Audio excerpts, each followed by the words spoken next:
Buenos días, mi nombre es Luis Solís. Junto con mi compañera Marisol Ibáñez vamos a hablar sobre infecciones virales. Primero tenemos herpes simple. El herpes simple es una infección causada por dos tipos de virus, el herpes virus simple tipo 1 y el herpes virus simple tipo 2. El herpes virus simple tipo 1 está más relacionado con la enfermedad orofacial, mientras que el tipo 2 está más relacionado con la enfermedad genital. En cuanto a su epidemiología, vamos a ver que el herpes virus simple tipo 1 es mucho mayor la incidencia es mucho mayor durante la niñez, siendo del 30 al 60% de los niños ya han sido expuestos al herpes virus simple tipo 1. En la población adulta, vamos a ver que del 20 al 40% de los adultos ya han tenido herpes labial recurrente, y alrededor del 66% de la población mundial, es decir, 2/3 de la población mundial, ya han sido infectadas por herpes virus simple tipo 1. Por otro lado, vamos a ver que la incidencia del herpes virus simple tipo 2 está más relacionada con la actividad sexual.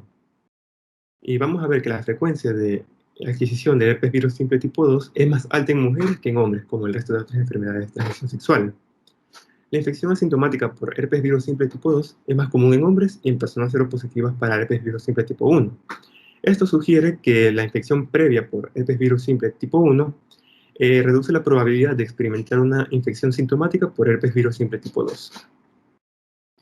Cuanto a la transmisión, vamos a ver que la transmisión de herpes virus simple tipo 1 ocurre cuando alguien que no ha sido expuesto al virus entra en contacto con lesiones herpéticas, secreciones mucosas o con piel que ya contiene el herpes virus simple tipo 1 activo a través de fisuras de la piel, es decir, en pacientes que tengan lesiones que permitan una entrada al virus. Por otro lado, la transmisión del virus simple tipo 2, el herpes simple virus tipo 2, se transmite principalmente por contacto sexual y por transmisión de madre a hijo. Aunque también la transmisión ocurre típicamente por transmisión oral-oral, oral-genital y genital-genital. Y también puede producirse por contaminación de abrasiones de la piel con secreciones orales infectadas. En cuanto a la patogénesis de la infección, vamos a ver que tenemos dos. Tenemos primero la infección primaria y establecimiento del periodo de latencia y la reactivación del herpes simple. En la infección primaria, vamos a ver que la infección primaria por herpes virus simple inicia con una fase aguda en donde este virus se va a replicar rápidamente en el sitio de contacto. Los principales sitios de replicación del virus son en la piel, en los queratinocitos y las demás células epiteliales. Vamos a ver que el virus se va a unir a las células epiteliales a través de la interacción de una glicoproteína que se encuentra en la superficie del virus y con la interacción de receptores que se encuentran en las superficies de las células epiteliales, como nectina 1, la cual le permite la entrada a la célula del virus. El virus entra a las células epiteliales y se replica. Luego, después de replicarse en las células epiteliales, migra a una terminación nerviosa. Y luego, por medio de transporte axonal retrógrado, a través de los nervios sensitivos, hasta los ganglios regionales, ya sean sacros o trigéminos, o ganglios trigeminales, dependiendo del sitio de la infección, y allí establece su periodo de latencia.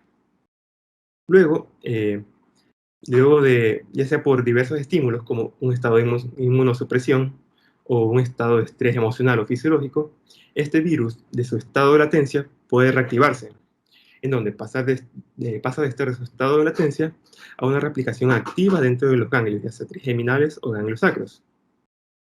Luego de estar replicándose activamente, mediante transporte anterógrado, viaja a través de los nervios sensitivos hacia la piel de nuevo, hacia las células epiteliales, donde continúa su replicación epitelial y ahí puede puede ser asintomático o puede manifestarse mediante las lesiones típicas del herpes. Vamos a ver que los pacientes inmunodeprimidos tienen mayor número de recurrencias debido a que ellos tienen su inmunidad celular alterada. Y el virus herpes simple necesita de la inmunidad celular para poder ser contenido. En cuanto a las manifestaciones clínicas del herpes, las manifestaciones clásicas del herpes se han dividido en 3 fases. En la primera fase, que es la fase de desarrollo, el cual se caracteriza por síntomas prodrómicos, eritemas y pápulas. La fase de la enfermedad, que se caracteriza por vesículas, úlceras y costras. Y la fase de resolución, que se caracteriza por una descamación seca e hinchazón residual que no deja cicatriz. Vamos a ver, ¿qué es el panaiso herpético? El panés herpético es la infección por herpes virus simple del dedo y puede ocurrir por inoculación del virus a través de una ruptura en la piel. Sin tratamiento, estas lesiones se curan en 2 a 3 semanas, pero también pueden ser recurrentes. El panés herpético puede ser confundido con una infección bacteriana, pero debemos distinguirlo para evitar el uso de antibióticos innecesariamente. En niños, el panés herpético puede ocurrir al mismo tiempo que la infección oral primaria. ¿Por qué? Porque los niños tienden a meterse el dedo a la boca, por eso. Vamos a ver que la lesión del panais herpético es una vesícula o puede ser un grupo de vesículas, las cuales pueden ser inicialmente claras, pero pueden volverse turbias, amarillas e incluso hasta llegar a ser purulentas. Vamos a ver que los pacientes inicialmente se presentan con un hormigueo arteriprurito, lo cual evoluciona a la presencia de eritemas, como vemos en la imagen superior derecha, una base eritematosa, luego aparecen pústulas, perdón, aparecen vesículas que evolucionan a pústulas, como vemos en esta imagen, vemos una base intensamente eritematosa que está muy roja y con múltiples vesículas. En la imagen con la flecha blanca observamos una vesícula que está ligeramente amarilla, y en la imagen inferior derecha observamos vesículas que está ligeramente turbia, con una base eritematosa, y adicional a eso está formado, el dedo está tumefacto, está hinchado. Vamos a ver que estas lesiones normalmente aparecen después de un periodo de incubación de 2 a 20 días después de la inoculación y también tienden a la coalescencia, es decir, tienden a formar grandes ampollas. Estas lesiones también están asociadas a prurito y a dolor desproporcional con los hallazgos clínicos. En ocasiones, los pacientes pueden tener síntomas similares a la gripe, fiebre, linfadenitis basilar o epitroclear. El panais herpético normalmente afecta solo un dedo. Si afecta a más dedos, debemos sospechar en otra infección viral, como el porcoxaquiovirus. Vamos a ver que las vesículas van a evolucionar a úlceras poco profundas, luego forman costras y se desprenden para dejar la epidermis curada debajo. Para el tratamiento del panais herpético, va a ser un método conservatorio y no requiere uso de antibióticos, a menos que haya una infección bacteriana secundaria. La siguiente manifestación cutánea es el herpes gladiatorum, la cual se define como una infección del herpes virus simple tipo 1 que ocurre en cara, cuello y brazos, típicamente en luchadores, el cual se caracteriza por la lesión clásica del herpes, que es una erupción vesiculopustulosa con base eritematosa. ¿Y por qué ocurre más en luchadores? Ocurre más en luchadores y en jugadores de rugby. ¿Por qué? Porque estos son deportes de contacto, los cuales estos pacientes, estas personas están en contacto constante con piel, con saliva y están expuestos a ablaciones de la piel. Por eso es que estos pacientes tienen más manifestaciones de herpes. La infección por herpes virus simple tipo 1 está relacionada con eritema multiforme, la cual es un desorden mediado inmunológicamente, la cual se presenta con lesiones cutáneas mucosas de color rojo. Se presenta con máculas rojas en la piel, como vemos en las imágenes. Otras manifestaciones cutáneas son las infecciones orofaciales. Vamos a ver que aquí incluye la gingivostomatitis herpética y la faringitis, las cuales están asociadas a infección primaria por herpes virus simple tipo 1. Los síntomas de herpes oral primaria incluyen lesiones ulcerativas, las cuales aparecen en el paladar duro y blando, en la lengua, en la mucosa oral, así como áreas faciales cercanas. Por otra parte, la faringitis muestra lesiones ulcerativas y exudativas en la parte posterior de la faringe, la cual puede ser a veces difícil de distinguir de una faringitis estreptocócica. Por otro lado, la reactivación del virus de estas infecciones primarias involucra en el área facial perioral, lo cual principalmente el tercio externo del labio inferior es el lugar más afectado, pero también puede aparecer en otros lugares, como la nariz, mandíbula y mejilla. Estos pacientes también pueden presentar pequeños grupos de vesículas y úlceras en la encía y en la parte anterior del paladar duro. Adicional a esto, los pacientes pueden sentir dolor, ardor y prurito en la zona de la lesión. Normalmente, estas lesiones se resuelven en 5 a 10 días. Los desencadenantes de las recurrencias del herpes oral incluyen estrés emocional, enfermedad, una exposición al sol, trauma, fatiga, menstruación y labios agrietados y la estación del año. Y la última manifestación cutánea tenemos el herpes neonatal, el cual puede ser adquirido en 3 periodos. Tenemos el periodo intrauterino, el periodo perinatal y el periodo postnatal. La herpes neonatal puede manifestarse en una de 3 formas. Primero tenemos la enfermedad de piel, ojos y boca, la cual se caracteriza por las lesiones clásicas del herpes, que son las lesiones vesiculares sobre una base eritematosa a nivel de la piel, a nivel de los párpados y alrededor de la boca. A nivel del ojo puede no ocurrir nada, como puede ocurrir una queratoconjuntivitis, la cual puede evolucionar a una coriretinitis y afectar la visión. También puede manifestarse como encefalitis y como una enfermedad diseminada. Más del 20% de los neonatos con encefalitis y enfermedad diseminada no desarrollan vesículas cutáneas. Ahora tenemos las manifestaciones no cutáneas. De estas tenemos manifestaciones oculares y manifestaciones neurológicas. En las manifestaciones oculares vamos a tener la keratitis, la cual es una inflamación e infección de la córnea, la cual lleva a la opacificación y pérdida de la visión. Vamos a ver que se caracteriza por visión borrosa, dolor y secreciones. Y al examen físico vamos a observar quemosis, que es una irritación del ojo, que es lo que vemos aquí, el ojo rojo. Vamos a ver conjuntivitis y vamos a ver disminución de la sensación de la córnea. Otra manifestación ocular es la necrosis retinal aguda, que se caracteriza por disminución de la visión y progresa a ceguera. También se puede manifestar mediante conjuntivitis y blefaritis, inflamación de la conjuntiva y del párpado, la cual se acompaña con vesículas en el borde del párpado, y también la coriretinitis, que también es conocida como uveitis posterior, y que es una inflamación de la coroides y de la retina. En las manifestaciones neurológicas tenemos lo que es la parálisis de Bell, la cual la parálisis de Bell se le ha asociado a reactivación del herpes virus simple tipo 1. ¿Por qué? Porque hay un estudio en donde se ha identificado que el genoma del herpes virus simple tipo 1 ha sido presente en el líquido entoneural del nervio facial y del músculo auricular, en pacientes que fueron sometidos a descompresión de parálisis facial. También se puede manifestar como encefalitis, la cual se caracteriza por fiebre, cefalea, convulsiones y alteración de la conciencia, y meningitis aséptica, la cual está más relacionada en el contexto de infección genital primaria por herpes virus simple. Adicional a esto, también se ha asociado el herpes virus simple a hepatitis, epiglotitis, laringitis, neumonitis por herpes virus simple tipo 1 y también esofagitis. En cuanto al tratamiento, tenemos el tratamiento para la infección primaria y para la recurrencia.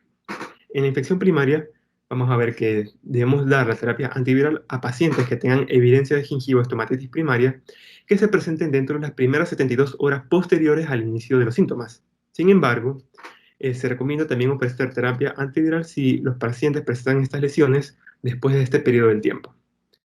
Vamos a ver que las dosis que debemos dar son, tenemos aciclovir, que se da 400 miligramos 3 veces al día o 200 miligramos 5 veces al día.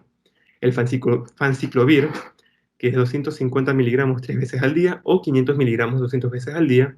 Y vamos a dar valaciclovir 1 gramo 2 veces al día. Cambio, el tratamiento para la recurrencia, vamos a ver que aparte del tratamiento antiviral podemos adoptar 3 tipos de terapias, 3 vías terapéuticas. Primero, podemos decidir no dar tratamiento. ¿Por qué no vamos a dar tratamiento? ¿En quién nos damos tratamiento? No vamos a dar tratamiento en pacientes que tengan síntomas leves a moderados. ¿Por qué? Porque solo van a tener molestias menores, por lo que las opciones del tratamiento de estos pacientes no es terapia antiviral, sino alivio sintomático con anestésicos locales, como lidocaína tópica. La otra estrategia de tratamiento es la terapia episódica, la cual se la da en pacientes que tienen recurrencias ocasionales que son más graves y tienen un pródromo bien definido. Y la última estrategia es la terapia supresora crónica, la cual se le da terapia antiviral de forma continua a pacientes que tienen una enfermedad severa. ¿Y qué fármacos vamos a dar? Vamos a dar aciclovir 400 miligramos 3 veces al día por 5 días, fanciclovir 750 miligramos 2 veces al día o 1500 miligramos como una dosis única al día. Y para aciclovir tenemos 202 miligramos 2 veces al día por un día. Ahora tenemos el herpes zóster. ¿Qué es el herpes zóster? El herpes zóster es una entidad clínica producida por la reactivación del virus varicela zóster, el cual ha estado en estado de latencia. El herpes zóster se caracteriza por una erupción vesicular unilateral dolorosa que normalmente se encuentra restringida a un dermatoma o a varios dermatomas contiguos. En cuanto a la epidemiología, vamos a ver que el principal factor de riesgo para el herpes zóster es la edad, en donde la incidencia del herpes zóster incrementa a medida que aumenta la edad, especialmente a partir de los 50 años. Se ha estimado que al menos un 50% de las personas que logran vivir hasta los 85 años han tenido al menos un episodio de herpes zóster. Los pacientes inmunocomprometidos tienen un mayor riesgo para la reactivación del virus varicela zoster. ¿Por qué? Porque tienen una disminución de la inmunidad mediada por linfocitos T. El riesgo de desarrollar herpes zóster está también aumentado en pacientes que son receptores de órganos trasplantados y células madre hematopoyéticas, en donde el herpes zóster es una de las infecciones tardías más frecuentes en los receptores de trasplantes halogénicos de médula ósea. Y vamos a ver que también pacientes que tienen enfermedades autoinmunes, que en contexto de una terapia inmunosupresora, también tienen una incidencia aumentada de herpes zóster. ¿Cuáles? Pacientes con enfermedades autoinmunes que usan. Y también vamos a ver que en pacientes que tienen enfermedades autoinmunes relacionadas con el uso de terapias inmunosupresoras, como el uso de glucocorticoides, el uso de DMARDs, que son fármacos antirreumáticos modificadores de la enfermedad, o que toman inhibidores de factor necrosis tumoral alfa o inhibidores de angiosquinasa, también tienen un riesgo aumentado de sufrir de herpes zóster. La transmisión del herpes zóster. Vamos a ver que pacientes que tienen herpes zóster pueden transmitir el virus varicela zóster, causando varicela zóster a pacientes que nunca han tenido varicela o que nunca han sido vacunados. El virus varicela zóster es esparcido a través de contacto directo con lesiones activas del herpes zóster o puede ser transmitido por transmisión aérea de personas que tienen herpes zóster localizado. En cuanto a la patogénesis, vamos a ver que durante la fase inicial de la varicela, el virus varicela zoster infecta al tejido linfoide nasofaringeo a través de gotitas en el aire a un huésped susceptible. Esto resulta en una viremia de linfocitos T infectados con virus varicela zoster, lo cual circula en el resto del cuerpo. Vamos a ver que el virus varicela zoster va a inhibir a múltiples defensas del hospedador, causando una regulación descendente en la expresión del complejo mayor histocompatibilidad clase 1 e inhibición de los genes de respuesta del interferón, lo cual le permite al virus varicela zoster evadir la respuesta inmune del paciente. Cuando se desarrolla la erupción, el virus libre que está presente solo en las vesículas de la piel va a infectar a terminaciones nerviosas de la piel y se mueve en sentido retrógrado a través de los axones sensitivos para llegar a los ganglios regionales y establecer latencia. Durante este periodo de latencia, el virus no puede ser encontrado en los ganglios, pero cuando el virus se reactiva, empieza a esparcirse dentro de los ganglios y afecta a las neuronas sensitivas, y se desplaza desde este ganglio regional en sentido anterogrado hasta las terminaciones nerviosas para llegar a producir la infección en la piel. Luego que quien produce la infección en la piel causa las lesiones típicas del herpes zóster. Vamos a ver que a medida que el virus varicela zóster se sigue replicando, el ganglio sensitivo afectado se inflama, y esto se acompaña de necrosis hemorrágica de las células nerviosas. Vamos a ver que este daño neuronal va a ser la típica fuente del dolor neuropático que sufren los pacientes con herpes zóster. Vamos a ver que aquí el ganglio va a sufrir una pérdida neuronal y fibrosis subsecuente de las fibras nerviosas aferentes, principalmente las fibras nociceptoras tipo C. Ahora, vamos a ver las manifestaciones clínicas del herpes zóster. El herpes zóster tiene dos manifestaciones típicas, que son la erupción cutánea y la neuritis aguda. Vamos a ver que la erupción cutánea empieza como pápulas eritematosas que típicamente se encuentran en un dermatoma o en varios dermatomas contiguos. Luego de unos días empiezan a aparecer vesículas, siendo estas la manifestación predominante de la erupción cutánea, la cual dentro de unos 3 a 4 días esta vesícula se vuelve pustulosa. Además, vamos a ver que la erupción cutánea en pacientes inmunodeprimidos o ancianos puede incluso llegar a ser hemorrágica, pero en pacientes inmunocompetentes, luego de esto, en 7 a 10 días se va a formar una costra. De las vesículas se forma una costra y esas costras ya no son consideradas infecciosas. Luego de que aparece la costra, se forma la cicatrización. Y luego va a quedar una hipo o hiperpigmentación que puede durar de meses a años después de haberse resuelto el herpes zóster. Vamos a ver que después de una semana de que se haya resuelto el herpes zóster, si el paciente presenta nuevas lesiones, eso puede indicar una posible inmunodeficiencia. A pesar de que el rash, la erupción cutánea, puede afectar normalmente a cualquier dermatoma, los dermatomas torácicos y los lumbares son los más afectados comúnmente. Incluso algunos pacientes pueden tener algunas vesículas dispersadas del dermatoma involucrado. ¿Por qué? Esto puede deberse debido a la viremia inicial del virus varicela zoster. Vamos a ver que la distribución del dermatoma del rash vesicular del herpes zóster corresponde a los territorios sensitivos de los ganglios afectados.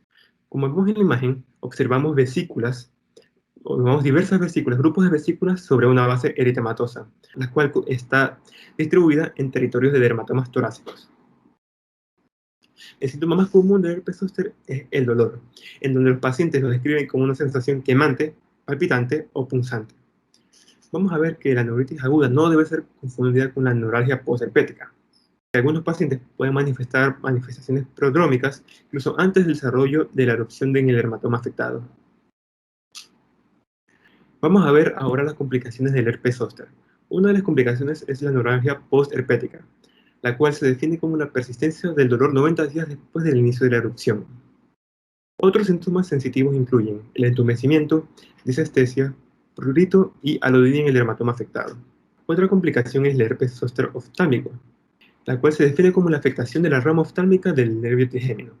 Prácticamente son las lesiones clásicas del herpes, pero en el territorio de distribución de la rama oftálmica del nervio trigémino, la cual se caracteriza con máculas y pápulas rojas, que evolucionan a vesículas y costras. Esta es una entidad que afecta gravemente la visión. Puede haber dolor unilateral o pedestre en el ojo afectado, frente o cabeza, e incluso puede haber síntomas prodrómicos.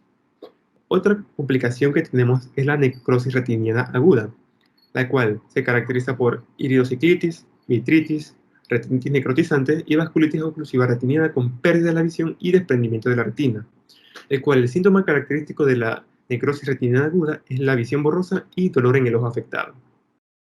Y por último tenemos el síndrome de Ramsay-Hunt, el cual es la principal complicación otológica de la reactivación del virus varicela zoster.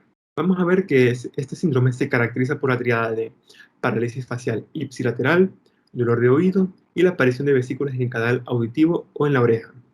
Este síndrome refleja la reactivación del virus varicela zoster que está latente en el ganglio geniculado y que ha infectado al octavo par craneal, el vestíbulo coclear.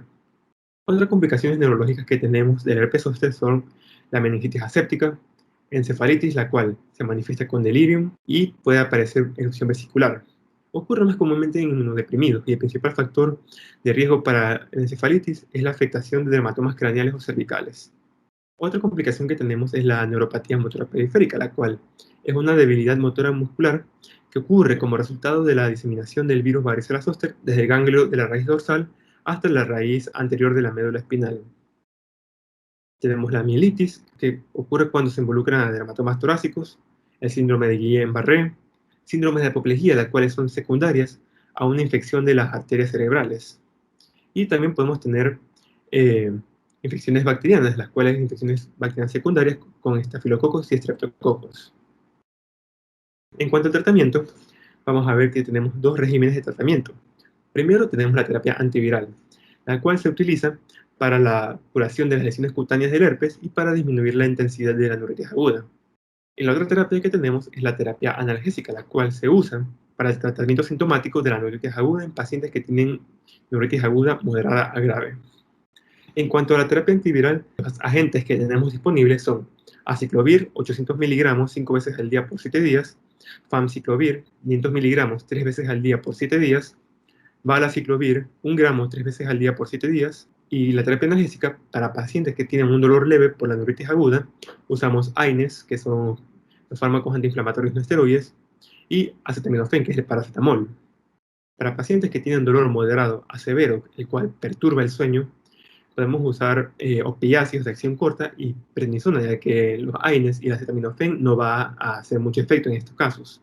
Si los narcóticos de acción corta o prednisona no tienen éxito, podemos utilizar el mismo manejo de la neuralgia postherpética, que incluye gabapentina o antidepresivos tricíclicos. Muchas gracias.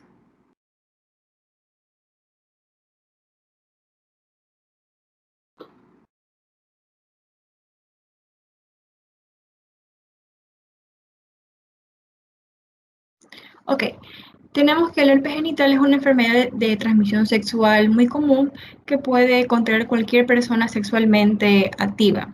La mayoría de las personas con el virus no tiene síntomas. Incluso sin tener signos de la enfermedad, se puede transmitir el herpes a las parejas sexuales. Etiológicamente está causada por dos tipos de virus. Tenemos dos, el virus del herpes simple tipo 1 y el virus del herpes simple tipo 2.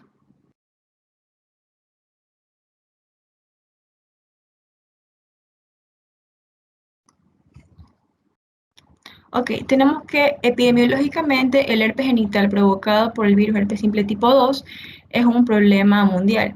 Se estima que hace 4 años había alrededor de 491 millones de personas de 15 a 49 años, lo que representa el 13% de la población del mundo infectada. Se sabe que hay más mujeres que hombres infectadas por este virus, lo que corresponde a 313 millones en mujeres y 178 millones en hombres. Históricamente, el herpes genital se consideraba debido al virus herpes simple tipo 2, pero en los últimos años ha habido una gran recurrencia eh, por parte del virus del herpes simple tipo 1, sobre todo en ciertas poblaciones de mujeres jóvenes y hombres que practican sexo con hombres.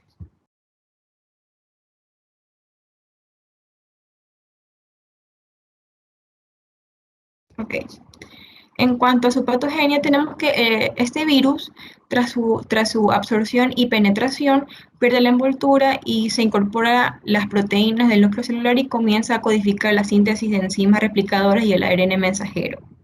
Este virus demuestra una gran afinidad por la piel y el sistema nervioso. En cuanto a la piel, tenemos que es aquí donde produce en la epidermis cambios citopáticos balonizantes que se manifiestan clínicamente como lesiones vesiculosas agrupadas.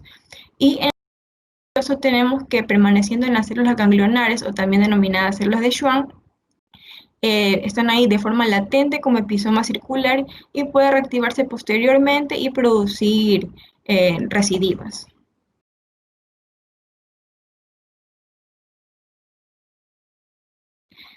Tenemos que en la clasificación se diferencian tres tipos de infección genital: la primaria, la no primaria y la recurrente. En cuanto al primario, tenemos que es la infección de un paciente sin anticuerpos previos. Tras un periodo de incubación de 4 a 7 días, presenta un espectro clínico variable que puede incluir desde manifestaciones clínicas con fiebre, cefalea, mialgias, incluyendo úlceras de 2 a 4 milímetros en genitales externos y periné, también disurias y adenopatías inguinales dolorosas, hasta formas subclínicas y asintomáticas. En cuanto a la no primaria, tenemos el primer episodio de infección genital, eh, que se da por un tipo de virus herpes simple. También en un paciente con anticuerpos del otro tipo, del otro tipo del virus del herpes simple. Tenemos que normalmente los síntomas, tanto sistémicos como locales, son de menor intensidad y duración. Casi la mitad de los pacientes con un primer episodio del herpes genital tiene anticuerpos heterólogos. En cuanto al recurrente, que se da por reactivación, la clínica suele ser más leve y breve con una duración media de 10 días. El virus se elimina durante un promedio de 3 a 4 días. Según autores, tenemos que la mayoría aquí son asintomáticos.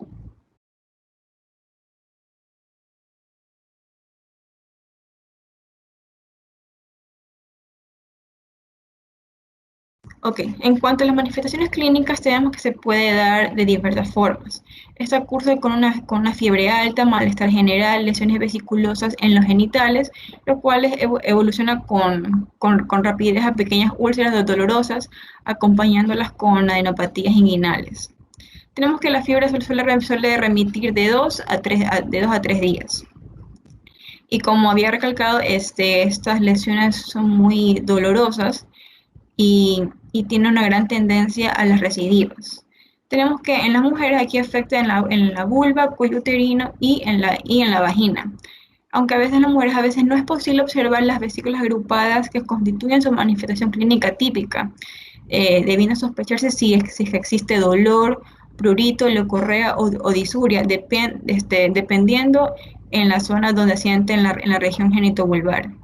En los hombres se da en los genitales externos periuretrales y estos se tienden a curar espontáneamente de 5 a 7 días.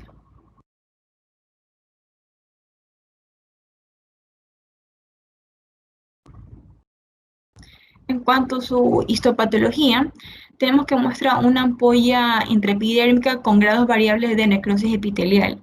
Las alteraciones más características se observan en los núcleos de queratinocitos epidérmicos, que muestran una marginación periférica de la cromatina que aparece pegada a la membrana nuclear, y el resultado son queratinocitos de núcleo balonizado en anillo y con aspecto de vidrio esmerilado. En el citoplasma de estos queratinocitos, la anomalía más precoz es la presencia de la vacuolización.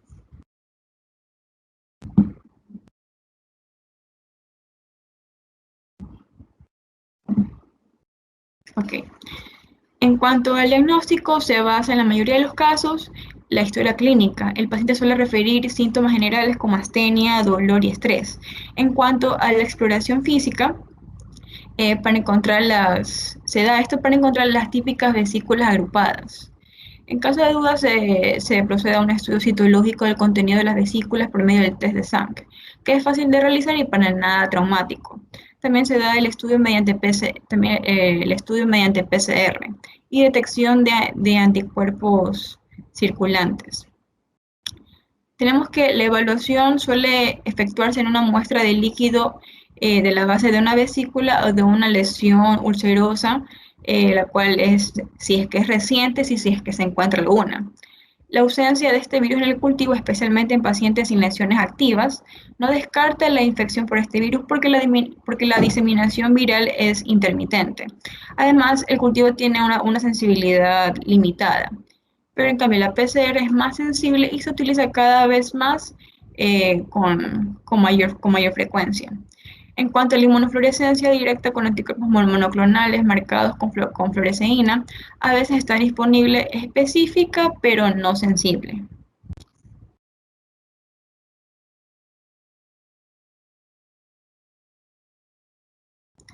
En cuanto al tratamiento, la droga de elección aquí es el aciclovir.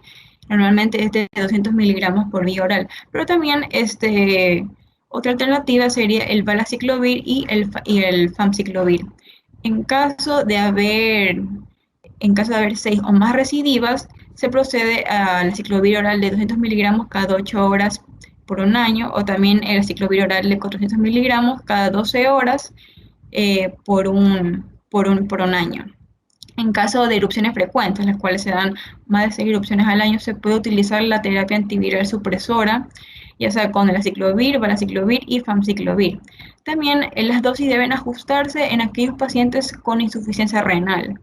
Los efectos adversos son infrecuentes cuando los antivirales se administran por vía oral, pero pueden incluir náuseas, vómitos, diarrea, cefalea y exantema. Y es importante recalcar su prevención, eh, que se basa en abstenerse del contacto sexual, ya sea el sexo vaginal, anal u oral. También es importante estar en una relación monógama, teniendo en cuenta que la otra pareja ha sido evaluada y no está infectada. Y también el riesgo de tener herpes genital se lo puede reducir mediante el uso de condones de látex en forma correcta y habitual.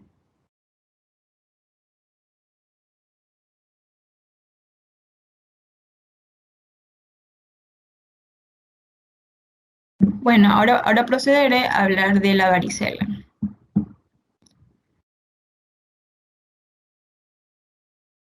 Bueno, tenemos que la varicela es una enfermedad generalizada, altamente contagiosa de curso benigno en la infancia. Esta es causada por la primoinfección del virus varicela zoster. Se presenta inicialmente en la cara y cuero cabelludo, extendiéndose rápidamente al tronco y desde ahí al resto del cuerpo, y comprometiendo así la piel y las mucosas. Las lesiones típicamente progresan desde máculas rosadas a pápulas de base eritematosa, pústulas y costras. El periodo eruptivo se prolonga por aproximadamente 10 días en distintos estados de evolución.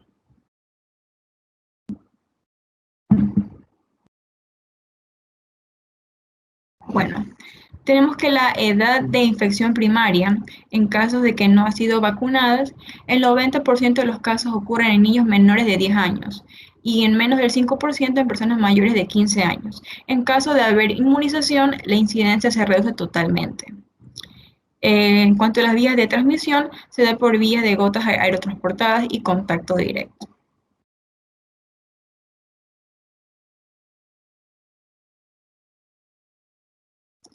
Bueno, tenemos que epidemiológicamente ha disminuido debido al incremento de la cobertura de la vacunación. Se sabía que hace 15 años había entre 3 y 4 millones de casos cada año. y esto ocurre aproximadamente en 5 personas por cada 1000 habitantes. Y la mayoría de los casos ocurren antes de los 10 años.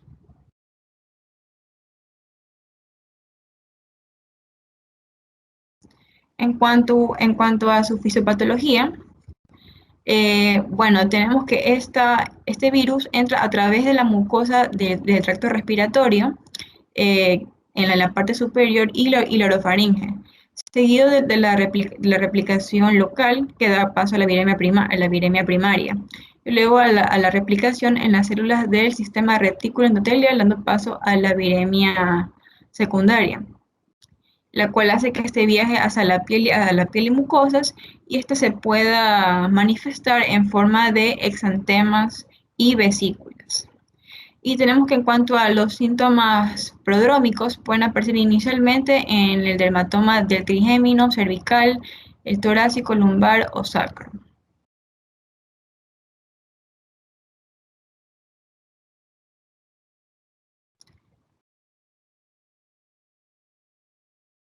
Okay. En cuanto a las manifestaciones clínicas, tenemos a las máculas y pápulas. Más que nada, las pápulas están en forma de vesículas superficiales y tienen paredes delgadas con un eritema circundante.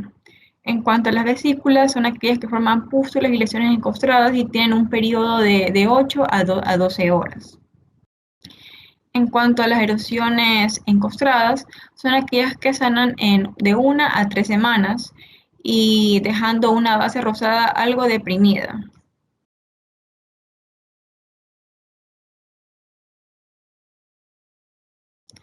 Ok, en cuanto a su distribución, tenemos que esta se tiende a distribuir en la cara y piel, tronco y extremidades, espalda, entre los omóplatos, flancos, axilas, la fosa poplilla y la fosa cubital en la infancia.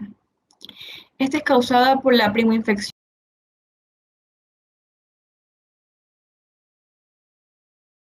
Ok, tenemos que en las mucosas se presentan vesículas, los cuales no es tan frecuente observarlas, y también erosiones poco profundas de un tamaño de 2 a 3 milímetros. Tienen un predominio en el paladar y son muy raras en otras mucosas. En cuanto a la exploración general, se puede dar una complicación de neumonitis, que es muy frecuente en adolescentes y adultos. Otra complicación podría ser la ataxia cerebelosa y también la encefalitis, lo cual significa que también hay una complicación a nivel del sistema nervioso. También existe la varicela maligna, muy frecuente en pacientes inmunocomprometidos, dando como secuelas neumonitis, hepatitis, encefalitis, coagulopatía intravascular diseminada y púrpura fulminante. En cuanto a la clínica, es muy frecuente ver aquí el exantema, la febrícula y astenia. Se da mayormente en pacientes inmunocomprometidos. Y en cuanto a la fiebre, va alrededor de 37,8 a 39,4 grados centígrados.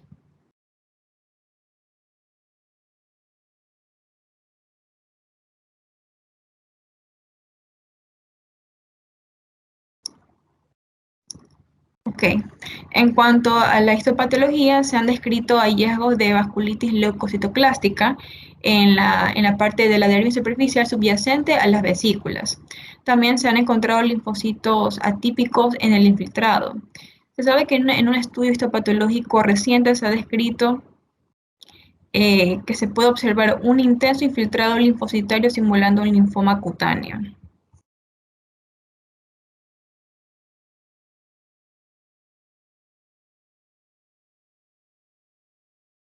Ok, en cuanto a las complicaciones, tenemos que las más comunes son las oculares, respiratorias y neurológicas.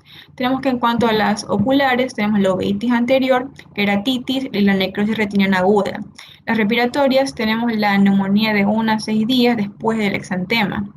En cuanto a las neurológicas, las más frecuentes tienden a ser la ataxia cerebelosa y la encefalitis. Las que son infrecuentes tienden a ser la meningoencefalitis, la mielitis transversa, la neuritis óptica y el síndrome de Guillain-Barré.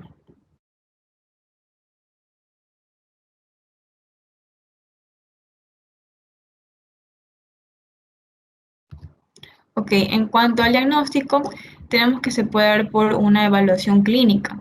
La varicela se sospecha en pacientes con el exantema característico, en el que suele basarse su diagnóstico. El exantema puede confundirse con el de otras infecciones cutáneas virales. Si es que llegaran a existir dudas en torno al diagnóstico, pueden pedirse estudios de laboratorio para confirmarlo. En este caso, como el PCR para el ADN viral, detección del antígeno viral por inmunofluorescencia en lesiones o cultivos, y las pruebas serológicas. En cuanto a las pruebas serológicas, tenemos que la detección de anticuerpos IgM contra el virus de la varicela zoster o seroconversión de negativo a positivo para anticuerpos contra varicela, es un indicativo de una infección aguda. Tenemos que las muestras suelen obtenerse mediante un raspado de la base de las lesiones y se transportan al laboratorio en medios adecuados para virus. Y tenemos la prueba de aglutinación de látex y ELISA, la cual permite evaluar la inmunidad inducida por la enfermedad.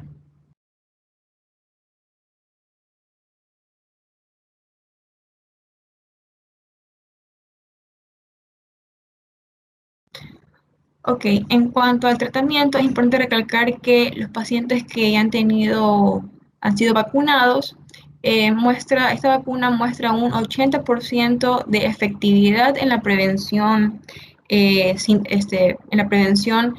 para no tener síntomas de este virus. Pero un 5% de aquellos niños que han sido inmunizados muestran erupciones por parte de esta enfermedad. Ok, tenemos que en cuanto a la terapia sintomática tenemos las lociones antihistamínicas, ya que es muy importante evitar el uso de antipiréticos debido al riesgo de un síndrome de Reye. En cuanto a los agentes antivirales, en cuanto a los neonatos, se da el aciclovir. En niños, que va de 2 a 18 años, se usa el valaciclovir y el aciclovir. En adolescentes se usa el valaciclovir, en inmunocomprometidos se usa el valaciclovir y el famciclovir. En pacientes severamente inmunocomprometidos, el aciclovir vía endovenosa. Y en aquellos pacientes que son resistentes al aciclovir, se usa como una alternativa el foscarnet.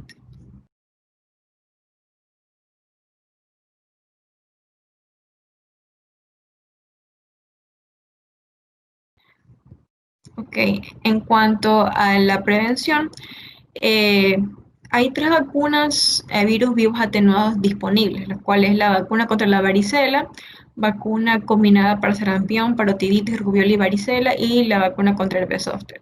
En cuanto a la vacunación, tenemos que la vacuna de varicela viva atenuada está dada para todos los niños mayores de 1 año hasta los 12 años, aquellos que no han tenido varicela y para adultos que se sabe que son seronegativos para varicela zóster.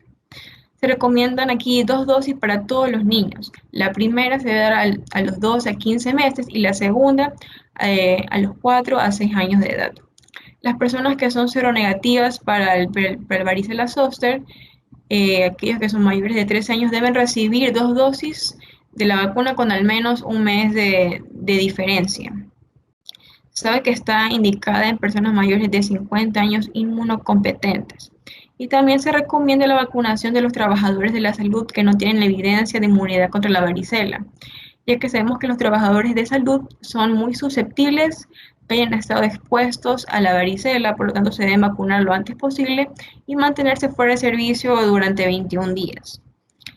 Y por último tenemos que la vacuna está totalmente contraindicada en pacientes con enfermedad aguda, moderada o grave concurrente, en pacientes inmunocomprometidos, en mujeres embarazadas o que tienen la intención de quedar embarazadas, niños que ingieren salicilatos y pacientes que reciben dosis elevadas de corticoides. Gracias.